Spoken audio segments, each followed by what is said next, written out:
നിങ്ങളുടെ favourite shows ഇനി ഒരിക്കലും മിസ്സാവില്ല. ഇപ്പോൾ C5 കാണും നിങ്ങളുടെ ഫേവറേറ്റ് ഷോസ് തികച്ചും സൗജന്യമായി. എന്റെ ഈ കുടുംബം ഇവര് കലക്കിക്കൊണ്ടിരിക്കുകയല്ലേ. മാലതിയെ ഒന്ന് നിലയ്ക്ക് നിർത്തേണ്ടത് അത്യാവശ്യം. പക്ഷേ അതിന്റെ പേരിൽ നിന്റെ സ്വസ്ഥത നശിക്കാനും പാടില്ല. മോനെ, വെട്ടൊന്നേ മുറിരണ്ടേ എന്നതിന്റെ സാധാരണ സമീപനം വേണ്ട. സ്നേഹത്തോടെ അവളെ കാര്യങ്ങൾ പറഞ്ഞ് മനസ്സിലാക്കണം. അത്രയും മതി. ശരി.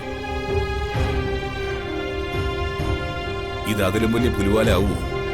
അവൻ വളരെ സംസ്കാര സമ്പന്നന. ഈ പ്രശ്നം അവൻ മാന്യമായിട്ട് കൈകാര്യം ചെയ്തോളൂ. നമ്മൾ അതിൽ വിഷമിക്കൊന്നും വേണ്ട. കുടുംബത്തിൽ എന്ത് പ്രശ്നം വന്നാലും ഉറക്കം നഷ്ടപ്പെടുന്നത് എന്റെ നിന്റെ ആയിരിക്കും. അത് മറക്കണ്ട.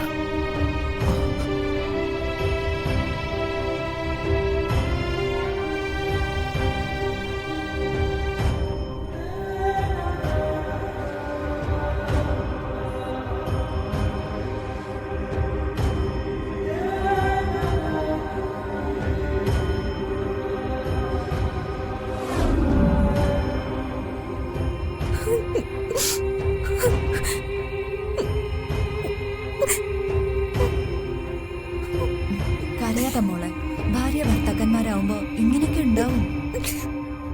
അവളുടെ മുമ്പിൽ വെച്ച് കാർത്തി മോളോട് അങ്ങനെ പെരുമാറിയതുണ്ടാവും മോൾക്ക് സങ്കടം. എന്തായാലും അത് വിട്ടുകള്. അത് കാർത്തിയല്ലേ. ഞങ്ങള് കാർത്തിയെ കുറ്റം പറഞ്ഞാലും കുറച്ചു കഴിയുമ്പോ നിങ്ങൾ രണ്ടാളും ഒന്നാവും. ഞാൻ എന്ത് തെറ്റാ ചെയ്ത നിങ്ങൾ പറയും. അവക്കൊരു പണി കൊടുക്കണമെന്ന് മാത്രമേ ഞാൻ ആഗ്രഹിച്ചുള്ളൂ. അവള് മൈഥിലി എന്തെല്ലാം ദ്രോഹങ്ങളാ നമ്മളോട് ഓരോരുത്തരോടും ചെയ്യുന്നത്. അത് ACP മനസ്സിലാക്കാത്ത എന്താ? എന്നെ ACPയുടെ കയ്യിൽ നിന്നും തല്ലി ഒളിക്കാൻ വേണ്ടി അവള് കുഞ്ഞിന്റെ മിൽക്ക് പൗഡറിൽ പാറ്റയിട്ടു. നേരെ അതവള് ചെയ്തതാ. മനുഷ്യരാരെങ്കിലും ചെയ്യുന്ന കാര്യമാണോ അത്? എന്തൊരു ദ്രോഹം അത്. എന്തായാലും അവളതിനെ പ്രസവിച്ചല്ലേ. ഏതെങ്കിലും ഒരു പെറ്റമ്മ അങ്ങനെ ചെയ്യോ? അവളൊരു മൃഗം പോലും അല്ല മോളെ. നമ്മൾ ഈ കാട്ടാൻ നിന്നോ കാവാലിക എന്നൊക്കെ പറയില്ലേ, അതുപോലൊരു വിചിത്ര ജീവിയെ. അത് കൂടാതെ അവളും അമ്മായും കൂടെ അമ്പലത്തിൽ പോയില്ലേ? അമ്മായി എന്താ അവള് ചെയ്തെന്ന് ആർക്കെങ്കിലും അറിയോ? ഇതൊക്കെ ACPക്ക് അറിയാം. എന്നിട്ടും എന്തുകൊണ്ടാ ഇവളെ ഇങ്ങനെ സംരക്ഷിക്കുന്നെ? എനിക്ക് പേടിയാവുന്ന അമ്മ. ഇനി ACPക്ക് ആവശ്യമില്ലാത്തൊന്നും ചിന്തിക്കല്ലേ മോളെ. മോളെ, നീ കാർത്തിയുടെ ഭാഗത്തു നിന്നും ചിന്തിക്കുക. ഇമോഷണൽ ആവാതെ.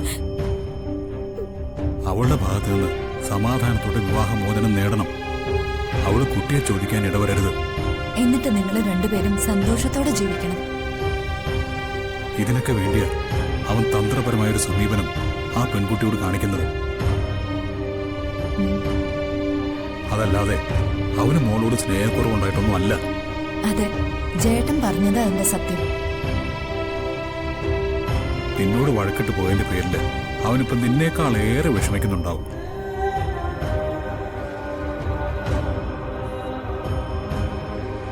അവൻ വലിയ പോലീസ് ഓഫീസറാണെന്നേ ഉള്ളൂ. ആളൊരു പഞ്ചപാവ മോളെ. അവൻ നിന്നോട് പിണങ്ങുമ്പോ നീ ഇരട്ടി സ്നേഹിക്കണം. അതാ വേണ്ടത്. അതിന് ഞാനൊരു വഴി പറഞ്ഞുതരാം. ദേവിങ് വന്നേ. എന്താ ചേട്ടാ?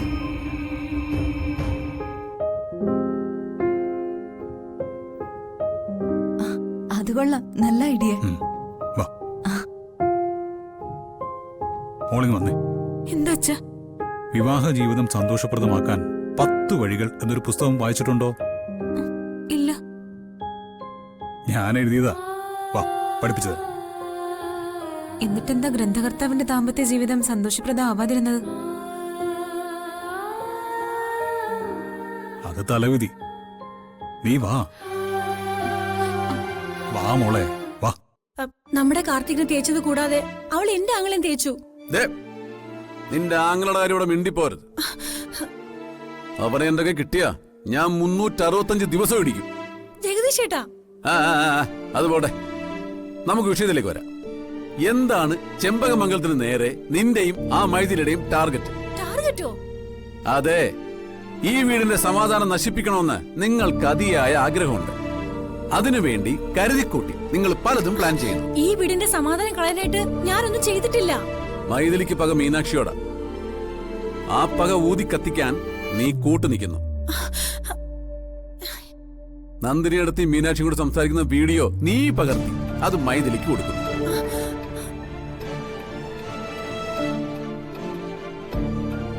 എന്താ ശരിയല്ലേ? അയ്യോ, ആര് പറഞ്ഞു? ആരും പറഞ്ഞതല്ല, ഞാൻ ഗണിച്ചെടുത്തതാ. നീ ചെയ്ത കാര്യം നിനക്കറിയാം. നിന്റെ മനസ്സിലുള്ളത് എന്താണെന്ന് അതെനിക്കും അറിയാം. അയ്യോ, അത് മനസ്സാവാച കർമ്മണ. കള്ളത്തരം പറയാം. ഞാൻ തെളിയിക്കും. നിന്റെ മൊബൈൽ ഞാനൊന്ന് പരിശോധിച്ചാ മതി. എന്താടി പരിശോധിക്കണ? ഇത്രയും നാള് സോഷ്യൽ സ്റ്റാറ്റസിന് വേണ്ടി ഞാൻ നിന്നെ സഹിച്ചു. ഇനി ഞാൻ നിന്നെ സഹിക്കില്ല. ഒരിക്കൽ കൂടി, ഒരേ ഒരു പ്രാവശ്യം കൂടി ഞാൻ നിനക്ക് മുന്നറിയിപ്പ് തരിക. ഇനിയും നീ തുടർന്ന കാർത്തിയുടെ ഡിവോഴ്സിന് മുമ്പ് നമ്മുടെ ഡിവോഴ്സ് നടക്കും. പറഞ്ഞേക്കാം. ജഗദീഷേട്ടാ,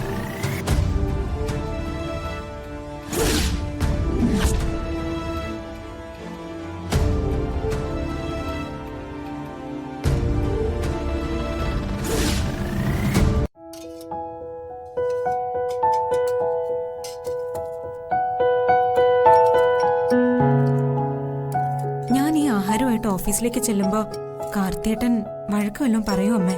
ഒന്നും പറയില്ല, അവന് സന്തോഷാവും. ഇങ്ങനെ ഒരു വഴക്ക് നടന്നതായിട്ട് നീ ഭാവിക്കരുത്.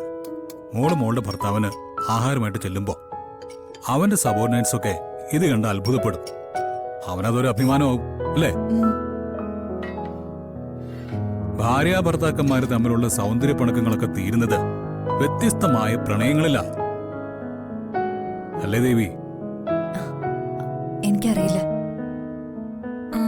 അച്ഛനും അമ്മയും പിണങ്ങുന്നതിന് മുൻപ് ഇത്തരം പ്രണയത്തരികടകളൊക്കെ ഉണ്ടായിരുന്നോ? മോളെ, നീ പോവാൻ നോക്ക്. നേരെ ഉച്ചയായി. കാർത്തി വേറെ ആഹാരം കഴിക്കുന്നതിന് മുൻപ് നീ അങ്ങ് ചെല്ലണം. ഹ, അങ്ങനെ അങ്ങ് പോവാൻ വരട്ടെ. അന്തരീക്ഷം ക്ലീൻ ആക്കിയിട്ട് പോയാ മതി.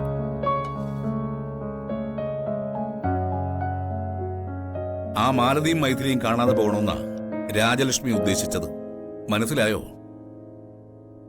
അതെ, അവരറിഞ്ഞാലേ അടുത്ത വേല വയ്ക്കും. മറ്റുള്ളവരെ ഉപദ്രവിക്കാമെന്നല്ലാതെ മറ്റൊരു ലക്ഷ്യവുമില്ലല്ലോ ആ രണ്ടെണ്ണത്തിന്റെ ജീവിതത്തില്. ആ മോളെ, അതിങ്ങെടുത്തെ. ആ, ആ. എല്ലാം എടുത്തില്ലേ അമ്മേ? ആ ഇലയും കൂടി എടുത്തു. പെട്ടെന്ന് ഇങ്ങോ കൊണ്ടുവാ. കൊണ്ടുപോവാ. ആ, ഇതിനകത്തോട്ട് വെക്കാം. ദേ, ഇപ്പൊ മോളെ, മുൻവശത്ത് സൂക്ഷിച്ച് വെക്ക്. ആരുമില്ല. ആ. മോളെ ഞാൻ ഓട്ടോയിൽ കയറ്റിവിടാം. മോളെ, സ്പൂണുകളൊക്കെ ആ സഞ്ചിയിലുണ്ട് കേട്ടോ. വാ മോളെ, പ്രേതബാധ ഒന്നും ഏക്കാതെ പോണെങ്കിൽ ഇപ്പൊ ഇറങ്ങണം. മോളെ, വാ, ചെല്ല് ചെല്ല്. മോളെ ചെല്ലേല്. വേഗം വാ. സ്വന്തം വീട്ടിൽ പേടിയോടെ ജീവിക്കേണ്ട ഗുരുതരമായ അവസ്ഥയായല്ലോ എന്റെ ദൈവമേ. ഡൗൺലോഡ് ചെയ്യൂ C5 ആപ്പ്. കാണൂ എല്ലാ എപ്പിസോഡുകളും സൗജന്യമായി.